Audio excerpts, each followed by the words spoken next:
Am I the a-hole for pretending not to recognize my parents when they tried to reconnect? I was raised mostly by my uncle and aunt. My older sister developed a serious illness when I was 6, and my parents decided that they couldn't care for both of us, I guess, so they kind of unceremoniously dumped me at my grandparents, and my uncle took me in. Like, didn't even explain to me what was going on. Just, you're going to go visit Gran for a while, and never picked me back up. My grandparents and uncle explained it later, and they were pretty livid at my parents. I've seen my parents maybe 5 times since then, and not at all for the last 9 years. I decided to stop having contact with them when I was 12, and since I was the only one reaching out, all communication broke down. It turned out okay though. I love my aunt and uncle, and it turns out they can't have kids, so they've always said I'm a miracle kid. I was just misrouted by the stork at first. I was formally adopted by them when I turned 18. I wish it had been earlier, but there were some red tape things that would have made that really expensive and difficult. I'm 21 now. My sister passed away between Thanksgiving and Christmas, and I made a trip back from school for the funeral. But I stayed in the back and left before my bio parents could talk to me. They called my uncle to try to talk to me, but I said I didn't want to, so he told them that I wasn't available at the moment. They finally caught up to me over Christmas when I went to midnight mass with my gran, and approached me and tried to give me a hug. I did recognize them, but I pretended not to and just backed off and said, "I'm sorry, do I know you?" They said, "Where are your parents?" And I said, "My parents are at home," and went and sat down with my gran. They sat behind us and I could just feel the stare. And on the way out, they were like, "You really don't recognize us?" And I said, "Oh, are you my dad's brother? I think I remember you from when I was little."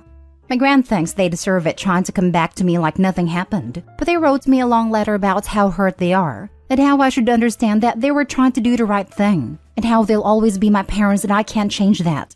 Other family members think I was too harsh as they are grieving, but I don't think they should get a pass, just because they remembered me now that my sister is gone. Now for the top comments.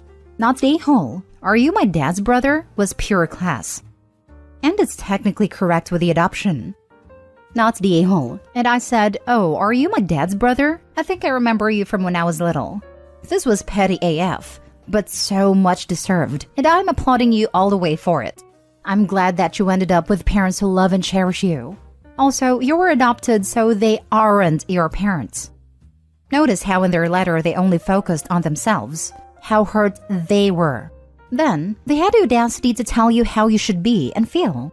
These people are garbage, and deserve to know and be told repeatedly that they're garbage. Not the a-hole. Rinse and repeat. They left behind a 6-year-old they never intended to continue raising. I can't imagine how much therapy Opie needed to get to the point he's at now. Not the a-hole.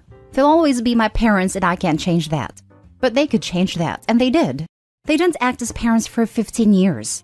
The number of times that you saw them in that period can be counted on your fingers.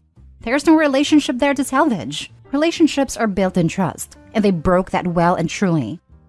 Not the a-hole. You're my freaking hero. Most people would freeze in the moment, especially when already preoccupied with grief and sadness, and only think of the perfect line minutes, hours, or days later. But not you. You're a legend among us mortals. I'm so very, very sorry for the traumatic and heartbreaking experiences you went through. But somehow that path still led you to greatness. No pressure, Opie, but I think you're going to save the world one day. Good on your parents for making it official. Otherwise, I would toss out the idea of adopting you myself. Next story. Would I be the a-hole for refusing a large cash gift on behalf of my children? My 2 kids are 15 female and 13 female. My dad very unceremoniously left our family when I turned 20. He wasn't a bad guy necessarily. To him, he fulfilled his obligation to raise me to adulthood and wanted to cut ties and live his own life because he became a father very young. In the 25 years since he left, he lived his dream with lots of travel. I know it shouldn't have affected me as much as it did, since I was an adult, but it devastated my mom. And he promised he'd keep in touch with all of us but never did. Since then, I've only spoken to him 4 or 5 times and I haven't met him since. My mom has never spoken to him again. This was all in his end, though we tried to no avail. When I had kids of my own, we didn't pretend I didn't have a dad or he passed or anything like that. I was always forthright and told my daughters that he decided not to be a dad anymore, and it hurt Grandma and me deeply. If my kids had any questions, I told them the truth with how it affected us, but also menial things like how he was, who he was, and so on. My kids have a generally negative view of him, and they came to their own conclusions given all the facts with no hyperbole or sugarcoating. He emailed me to talk on the phone last week, and he told me he's dying with stage 4 lung cancer. We talked a bit about him leaving, and he said he doesn't regret his decision because his life was taken from him. He said he respects that I turned into a well-adjusted adult, and he's proud that I've gotten so far even without him, but that he doesn't love me and has no intention of seeing me before he goes. He did say, however, that he is dividing his assets between a few close friends and wanted to leave $25,000 each to both of my kids. He was a penny pincher but still lived modestly. He only ever worked to maintain, never to grow, so I don't doubt this is a large chunk of his total assets. He said it's only right that they get this money because there is only grandchildren. I'm conflicted because accepting this money means, at least how my brain rationalizes it, that I forgive him, or that it's okay or healthy to have lived how he did. I don't want my kids to get a lump sum and suddenly have a change of heart about him. I'm thinking of refusing the money on their behalf because it sets a bad example. My wife stands by my decision. But would I be the a-hole to my kids for taking this choice for them? They don't know about it, and my plan is to keep them in the dark about it, possibly forever. You would be the a-hole. I don't want my kids to have a change of heart about him. You said it yourself. You want to preserve your kids' negative opinion of him.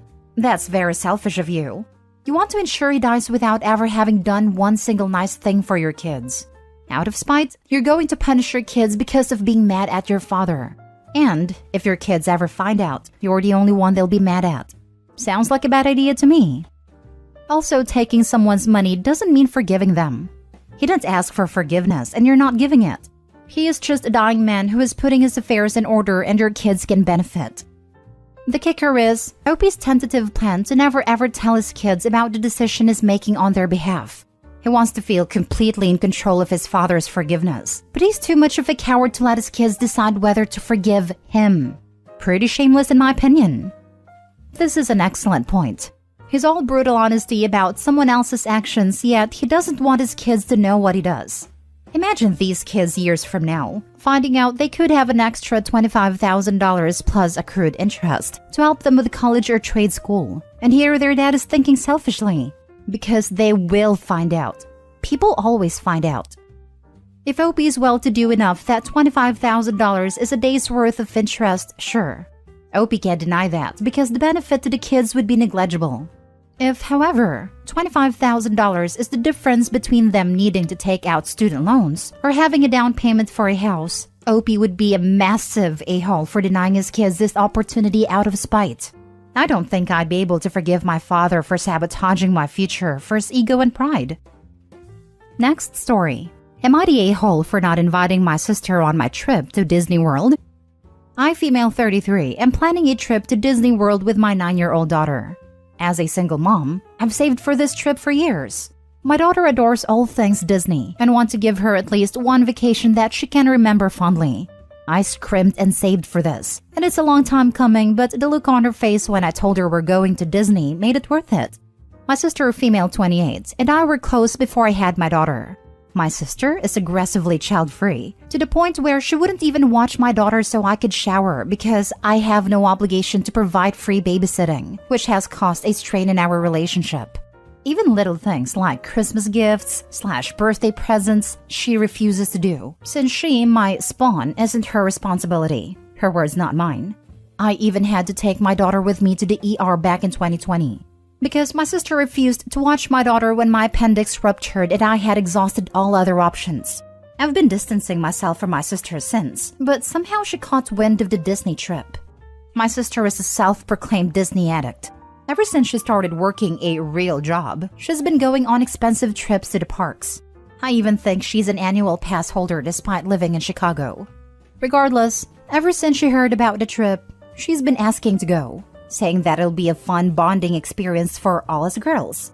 I've been telling her no because she hates my daughter, and I don't want her to ruin the trip. My mom thinks this is my sister trying to extend an olive branch and I should take it, but I don't know. Am I the a-hole for not inviting my sister on this trip? Now for the top comments. Not the a-hole. She just wants to go to Disney. She is not going to have fun following a 9-year-old's Disney trip, as opposed to her professional-level Disney planning and agenda. So she's going to be miserable and make the trip miserable for your daughter. This exactly. She's going to want to run the show and direct all your plans and not care at all what your daughter wants to do. Leave sister behind and enjoy this trip with your daughter. I'm an adult who loves Disneyland. I had a lot of fun going with my young nibblings and watching them enjoy the magic. But it was completely different from going with my adult friends. With little kids, you're stopping more often. You're probably not going on the more intense rides. They're going to get impatient in lines and shops, and they're going to tire out when a group of adults would be ready to keep going. But when you're at Disney with kids, the trip is about the kids. Like I said, I had a blast going to Disney with my nibblings, but that's because I deeply enjoy my nibblings as people, and my affection for them overruled the more frustrating moments. Opie's sister doesn't have that bond with her niece, so I don't know that she'd be willing to put aside her own idea of a fun Disney trip in favor of making the trip fun for Denise. Not the a-hole. Not the a-hole. This is a special trip for you and your daughter, and your sister hasn't wanted any bonding time until now. If she wants to go to Disney, she can take herself. Again, stand your ground, mama. You worked hard for this for you and your daughter. Don't let someone who hasn't cared until now bully you into giving in. Likewise, if sister really wants to bond and make changes, she can do it locally, not on your special trip. Not the a-hole. Hell no. Preserve the special experience for you and your daughter. She won't want to be seen with your spawn anyway. Imagine how negative she could get if you prioritize the things your daughter wants to do. Last story. Am I the a-hole for buying my daughter her own Nintendo Switch after her older step-siblings refused to let her play? My wife has a son 12 and a daughter 14. They're not biologically my kids. Our daughter 7 is, however. For Christmas, we bought them the Switch. To be clear, it was for all three and they opened it together. This was their first gaming console. All the games we purchased had multiplayer function. We also gave each kid their own controller. Christmas Day, things were fine. They all played together for hours. The day after, life resumed and my wife flew out to her dad's for his surgery. As I went to work each day, both older kids were to keep an eye out for the youngest during the remainder of Christmas break. I'd come home from work to find the two playing, while the youngest sat quietly, obviously upset though. I'd ask why isn't the youngest playing as well? I would get responses like, in a minute, or this level is too hard for her. Most of the time, they'd give me a bunch of hot air without a definite reason. Then one evening, a huge fight broke out after the two paused the game and walked away. The youngest determined it was finally her turn, but when they found her, all hell broke loose. I took the console away, and the next day I told them they could have it back when they agreed to let their sister play. Several days later, I come home and find the youngest in her room crying. They made her do all their chores. In return, she would be given 15 minutes to play the game. Only, they didn't hold up their end of the deal after she completed the chores. I discovered this wasn't an isolated incident. They have been bossing her around every day and using the console to manipulate her. I was livid. This was a gift intended for everyone. She shouldn't have to earn her time to play and then be given a ridiculous time restraint. I took the console away completely but realized later this wasn't fair for the youngest who did nothing wrong. So I decided to buy her a system instead, just for her. I saw this being the only fix to eliminate the problem. The older kids got their system back, and I explained their sister now has her own. Everyone seemed fine. Things in my opinion worked out great. That was until my wife returned home. The older kids told her how I've shown obvious favoritism for the youngest. They don't think it's fair the younger gets to have a console to herself and in her bedroom. Their console has been in the living room since Christmas morning. They argued they should each have their own console so they can have them in their separate rooms too. To be clear, the youngest needs her system in her room, or it would defeat the purpose of buying another since the other kids use the living room TV. Even after explaining to my wife what had happened, she agreed it was a form of favoritism and that I should have made a rule all three play or not at all, like as if they'd actually obey that rule when I wasn't home. Currently, they're barely speaking to me, and said to fix things I should buy a third console. I'm kicking myself for buying the first one. Edited to add, I'm not sure why so many are baffled over the fact that the older kids were asked to keep an eye out for the youngest. That simply meant, as they know, call if there's a problem and I'll be right there. They were not expected or asked to do a single thing for their sibling, other than picking up the phone and calling me. Not the a-hole. Your stepchildren are bullying your daughter. You took action to rectify that, and did so in a very fair way. They wanted that console for themselves. Well, they got it, and now their younger sister has her own console. As for your wife, she is turning a blind eye to her children's bullying behavior, and her kids clearly have her number. They are manipulating her with their ridiculous claims of favoritism. If anyone is showing favoritism, it's her, when she chooses to excuse their bad behavior toward your daughter. The idea that you should have to reward your stepkids for their bullying by buying yet another console is absolutely ridiculous. Tell her to buy it herself if she really thinks they deserve to be rewarded for their bad behavior. I applaud you for standing up for your child and not allowing her to be bullied. I recommend family counseling because it sounds like this issue goes deeper than a console. Your wife does not want to see or admit to her kid's behavior. I'm confused why the wife is okay with her two older children bullying her youngest. I think the 7-year-old is a child of Opie and the wife, since he described her as our daughter. Not the whole. They have had no issue sharing with each other, so no, a third one should not be needed. They refused to share with your daughter, so yes, she does deserve her own. Exactly the two oldest can share, just not with the youngest? They are definitely excluding her on purpose. If the two oldest had no issues sharing with each other before, they shouldn't have any issues sharing one Switch now. Not the whole.